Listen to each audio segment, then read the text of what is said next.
We're in Spain for the launch of the brand new Porsche 992.2 Carrera and Carrera GTS. And thankfully, Mark will be joining us for this video. But this is largely for selfish reasons, as he's currently scouting Spain for a site for his brand new shrimp scampi farm. In this video, we'll be tracking this car, driving on the street, walking through what it is technically, and of course, you'll be hearing from some special guests and watching a very special man tear this car around. So with that, enjoy the video. And if this time, throw it all away. Yeah, I know it's you. Yeah, I know it's you. It's the longest time. The 992.2 Carrera and Carrera GTS. Let's start with the base car. The 992.2 is a mid-cycle update, and from an exterior perspective, the base Carrera gets slightly revised front and rear fascias. You have to be a Porsche fanatic to be able to tell the difference. The car also gets the latest design of LED headlights. That's really the biggest change. From an interior perspective, not a whole lot's been changed. This gets the latest PCM or Porsche communication software. Yes, it has wireless Apple CarPlay, Android Automotive. It works very well. The gauge cluster is probably the controversial bit. They've gone away from an analog tach. It is now all digital. That's been done largely for configurability and the fact that in the past, depending on your body size, you couldn't really see the display all that well. You also lose a physical key to start the car. Left of the wheel, now you just get a push start. Mechanically, this still has the same 3-liter bi-turbo engine. It now gets the turbocharger off the old 992.1 GTS. It's larger. They dethrottle that turbo to get closer to Lambda 1, and you get like 8 or 9 more horsepower. It still puts its power down through an 8-speed PDK. It's good for 0 to 60 in the very, very high 3s or low 4s. When it comes to suspension tuning, this now gets an updated Bilstein damper. They're faster acting. The damping ratio is a little bit better, and some of the subsystems have been recalibrated. All of this culminates in price. It has now grown for this generation of car. It's more expensive than it used to be. They picked a lot of the features that were optional in the past that people actually selected and baked it into price. That is, of course, combined with the dirty word that is inflation. This car, when you well equip a base Carrera, is like between $130,000 and $140,000. Now let's talk about the GTS next. The GTS gets the new engine. It's a 3.6-liter T hybrid drivetrain, and sadly, T does not stand for testosterone. It stands for turbocharged. This is a brand new engine. Let's talk about that a little bit later. From an exterior perspective, this gets a new front fascia. There are active louvers. Those louvers help contribute to a better aerodynamic drag coefficient. In the US, it's 0.29. They open up when the brakes need more cooling. They can route air specifically to the brakes and other internal drivetrain components. And they can close them for wet conditions, so it does not route as much water to the brakes. And of course, for peak aerodynamic efficiency. There's also a new module in the front. It is optional. That module hosts a series of sensors and cameras. When it is equipped, it does change the look of this car rather significantly, depending on who you are. It may not offend you, or if in Mark's case, he feels that this looks like Porsche dismembered, beheaded poor Wally, and stuck him on the front of this car. Now, when it comes to suspension, the GTS has been updated. That's due to a variety of reasons like weight gain and, of course, power increases. The Bilstein dampers, just like in the Carrera, have been updated. They're now faster acting. The spring rates in the front of this car are 10 Newton meters softer. They could go softer in the front to improve ride quality, but they also maintain better body control because these dampers have a bigger ratio of damping and are faster acting. The rear spring rate is identical. The rear tires have grown in width by 10 millimeters. You now get a 315 in the back. The car has rear steer as standard. That was an option you had to pay for in the past. It's been recalibrated to be more aggressive. You really do feel it in tighter corners and in lower speeds. PDCC has also been updated to be faster, and that's all due to the fact that this has a 400-volt battery in the front. Now, drivetrain, it is a 3.6-liter engine. It is ground up a brand new drivetrain, new internals, while the bore and stroke is the same. It has a single turbo. It is a semi-dry sump. The engine alone makes like 470-ish horsepower. With the hybrid drivetrain, it adds an additional like 60, 70 horsepower. The total output is around 540. This is a much, much faster car than the old GTS. From a dig, this will do 0 to 60 in like 3 seconds. And that's with a passenger and a full load of luggage. If it's just you, I can guarantee you, you're doing 0 to 60 in the mid-2s. This feels like a very quick car. Now, with all of that said, let's go talk to Clem.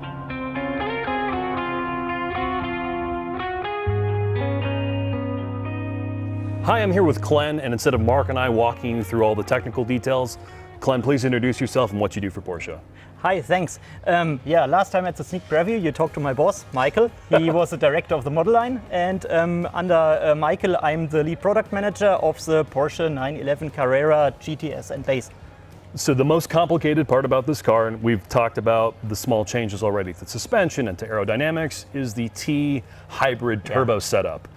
I know we've talked about it a little bit in the past in another video. Can you high level summarize how the system works? Yeah, exactly. We try to make a hybrid system which gives us the classic hybrid performance, but not being on the heavy side like a hybrid system. So we wanted all the time to have this sort of performance, and we talked a lot with our motorsport guys. We had a 919, a very good car we had in Le Mans and so on. And we talked about the concept, and we made a system which fulfills exactly what we wanted to do. Have the performance, but being as light as possible. We now added in some 50 kilograms to the car, and the system itself relies on a battery, some sort of a boost battery with a really high power to energy ratio, and very small capacity, 1.9 kilowatt hours.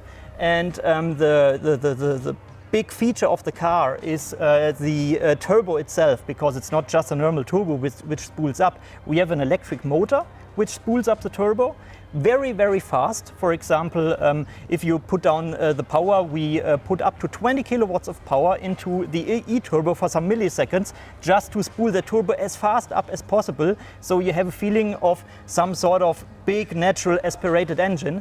And the magic happens in the high RPM range, because then we are going to recuperate electric and thermal energy from the drivetrain. So we take the power out of the mass flow and are able to regenerate up to 11 kilowatt and put them onto the e-motor itself, so direct boost, or feed the battery and try to give the boost battery its energy back. So this is why we can have a small battery and combination with the turbo motor.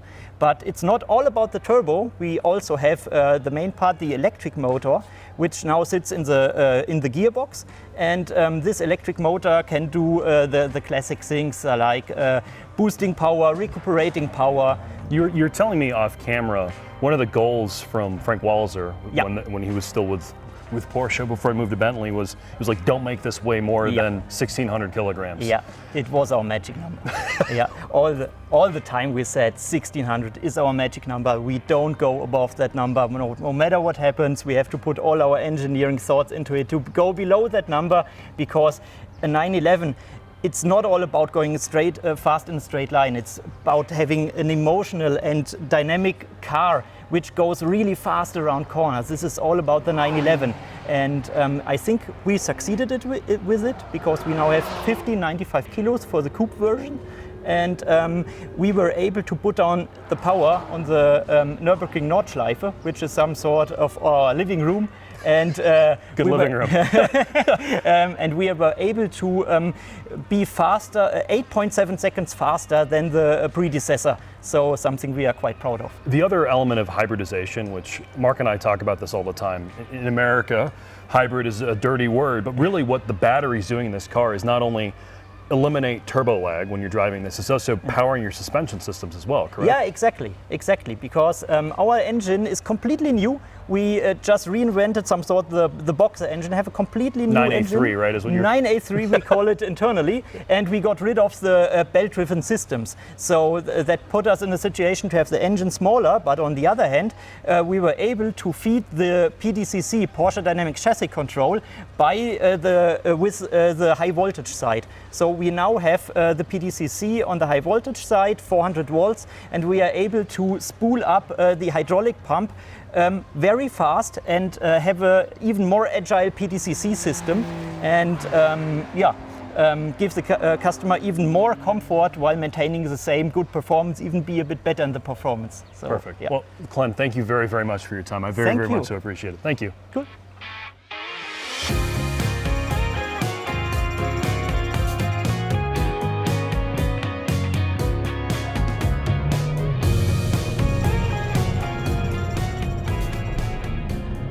What do you want from me, Jorg? Tell me. I want you to launch me into the stratosphere, sir.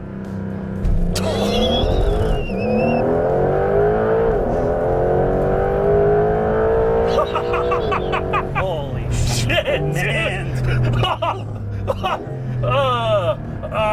Needless to say, the 9A3, this 3.6 liter single turbo, makes an unbelievable amount of power.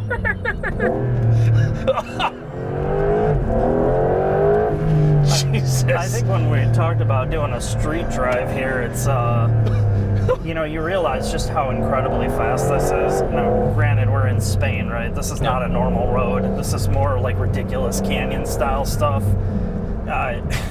There's almost no place you can use this type of power Unless you're on the German Autobahn. On the Autobahn, or of course on a track. And like, it's gonna have such a wow factor from somebody coming into this for the first time. And I think the big thing people want to know is, how does this compare to the previous GTS, the improvements and technical changes?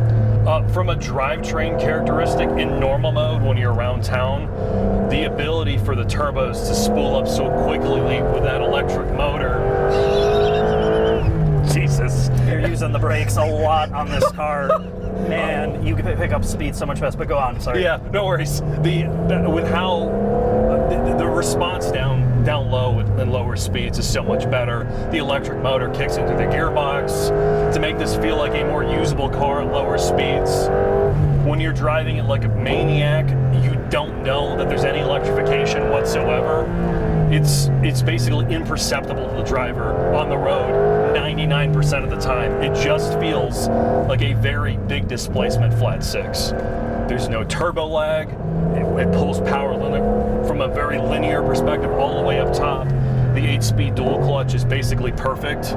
It's never in the wrong gear. It doesn't herk and jerk around town. I mean, I guess the only criticism you could have as a street car, particularly in this cab with the top down, is sadly, like basically all modern cars, other than something like a Z06, of course I have to talk about Corvettes, it doesn't sound like a whole lot. Yeah. It doesn't sound terrible, but if you want the soulful wail of like a 4-liter out of a GT3, that's not this. I think, you know, out here I'm so focused on the driving part that I'm not really thinking about it. But yeah, around town, when you just want to take a couple random rips, in Sport Plus especially, you hear the fake engine noise. I do, and I'm more attuned to it, and it becomes more apparent the more you're on throttle. Like out here, you know, as soon as I bring the revs up and I'm foot down trying to pick up speed, you hear it. It's not grating, but it's very noticeable. It's trying to bring some of that wail from the engine in through the speakers, and like from the older 991.2 or 991.1. Yeah.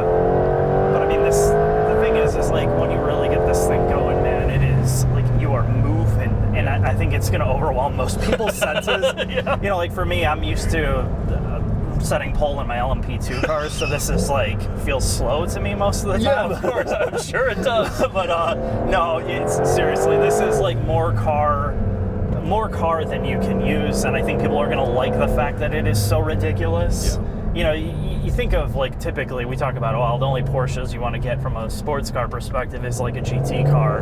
The thing is, this is faster than a GT. This has got to be faster than a GT3. I mean, at least in a straight line, it feels more like the old Turbo S. Yeah. I mean, it is.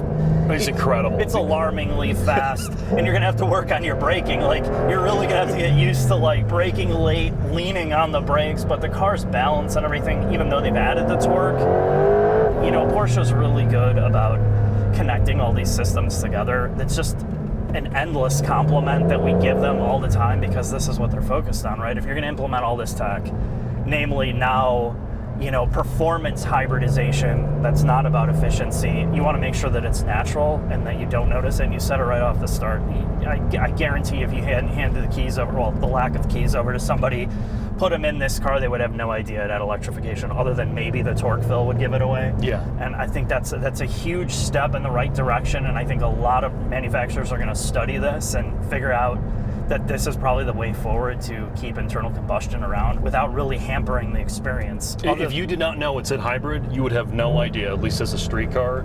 And all of the electromechanical systems benefit from it. Yeah. Rear steer is faster, it's more active, it's more aggressive. PDCC, when equipped, is quicker acting than it used to be. I mean, there's really nothing you can complain about when it comes to some of the drivability of this car. Ride quality, because so they soften up the front. Yeah. They soften up the spring rates in the front, and that's because you can explain it a little bit because of the technology, the way that the dampers, the control units, now they can control the damping profile better in this car, and because it has they can send more voltage to give it a wider range of adjustment. They were able to soften up the front end. So in normal mode, it feels like it's a better sense of compliance, and then the steps between normal and Sport Plus, they're more definitely noticeable here. Whereas before it was like, oh, there's those incremental steps. Now there's a definite step between normal and Sport Plus where you're like, okay, the modes make a lot of sense. Yeah, I mean, man, I think it's time for us to talk about what this thing's like to drive on the track, so hit it.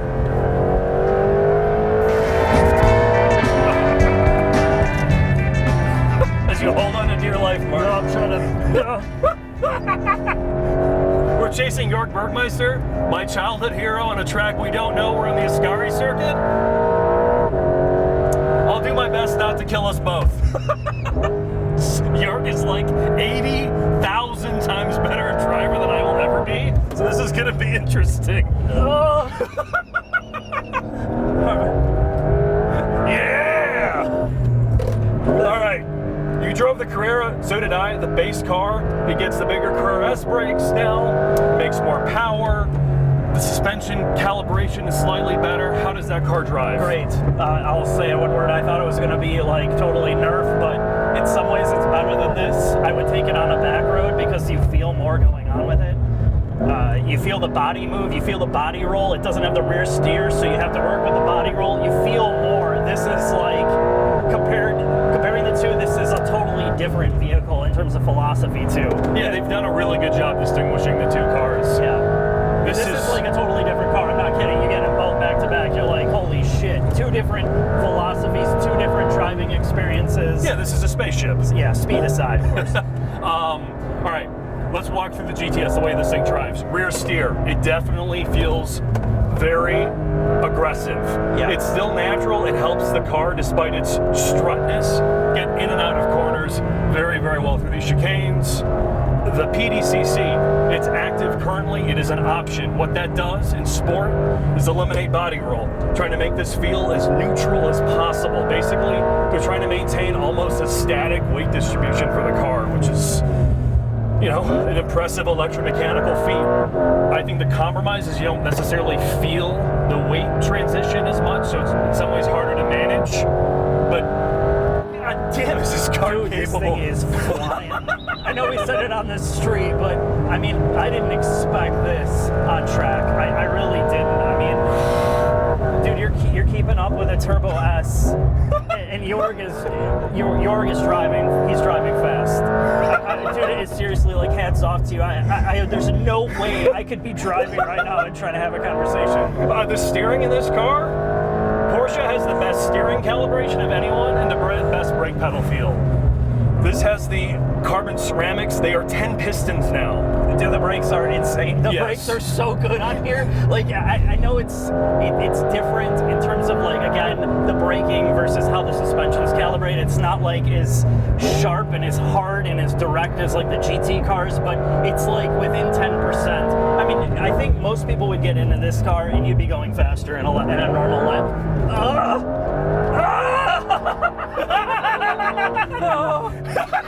And it drifts! It drifts really well! Oh my god, dude. Well, I even forgot what we're supposed to talk about. Honestly, PDK calibration on track.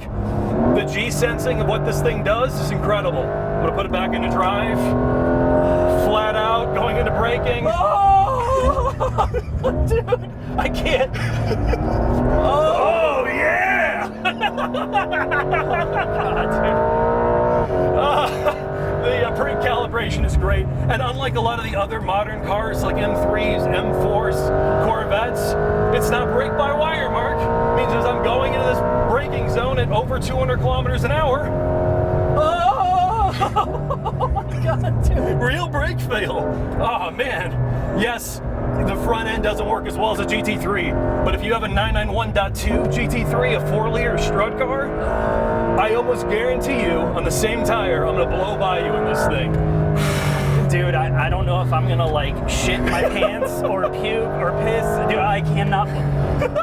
Oh my God, dude. I thought it was an okay passenger, I'm not. All right, last thing. Yeah. How the hybrid system works. Oh yeah. It basically, it's set up to almost never derate itself. If Yes. Jorg can't do it on the Nürburgring, you can't either. They just told me I can try to trick it, I can try to do whatever I want. It's always gonna figure out a way to regen and give you power and keep that battery charged. So Yeah, if you are in a full throttle zone like this, approaching the 200 kilometer mark, full power from both the electric turbo and the motor and the gearbox. oh God. And then as you're in a braking zone, the electric motor and the turbo keeps it spooled. Is there a little bit of delay? Is there still some turbo lag? Maybe if you are a much better driver than I am, will you be able to feel it? But I sure as shit can't. Oh bro, let's get to the final thoughts. All right, let's do it. Oh my God, dude, I can't.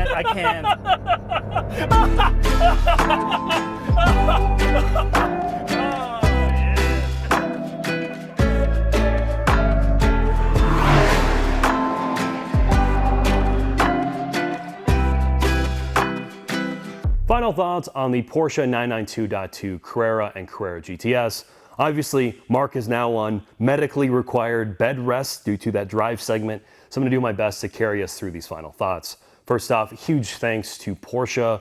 Their PR team is incredible to work with, so thanks to Frank and Luke and Calvin for giving us technical access, and of course, the engineer Glenn and Jorg for spending time with us so we can better understand this car. Cars today are polarizing. People have strong opinions about how complicated they are, and hybridization is a dirty word.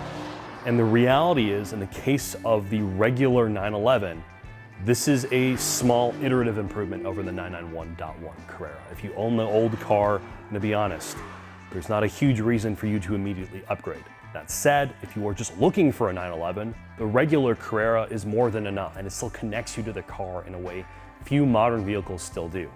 The GTS is a different story. This is a massive step forward versus the old 992.1. When you drive this thing, no word of a lie, it feels every bit as quick, at least to like 100 miles an hour, as the old 992.1 Turbo S. I can't imagine how quick the new turbo is going to be in all the other future, even more powerful 911 models. And when you are driving it, other than being told it's a hybrid, there is no way you would know. The technology is seamless. Due to global emissions and the emission standards we have here in the United States and Europe, they had to figure out a way to engineer around the problem. And through this engineering, they managed to keep the ICE engine around. The hybridization, both in the gearbox and in the turbocharger, is amazing. There is no turbo lag. The power is seamless. And when you are driving it, it just feels like a very large engined Porsche. There's power everywhere. And that's one of the best compliments you can say about the system. As a driver, you don't notice it. All it does is increase performance. The other thing I'm going to say is, unlike a lot of its competitors, they managed to keep weight down. That is something they have done, where in the case of something like BMW or even like Corvette, the cars have continued to grow in weight. Because they've kept the weight down and they focused on making sure that all of these electromechanical systems are well blended together, you are still connected as a driver. You feel something, and that is rare in modern cars. All of the feeling, whether it be the traditional brake pedal, the electromechanical systems, the rear steer, the PDCC, the suspension tuning, gives you immense confidence and joy when you're pushing this car very, very hard. Now, con-wise driving, yes, they have in some ways still kept the regular Carrera down by not giving it double wishbones in the front. The only way you're going to notice that is on track, and the other con of the GTS drivetrain is the sound. It does not sound as good as the old 3-liter, and that's really the only negative other than price. It is expensive. A regular Carrera is between $130,000 and like $150,000 now, which is a lot of money, and a GTS like the one we drove on track is almost $200,000. Is it worth that money? Well, if you have that kind of money to spend on it, I promise you will be very happy with your purchase, but it is a big ask, and that's probably the only, I guess, con you could really say. So with that, thanks for watching, and here's a clip of Jorg driving this thing like an absolute maniac.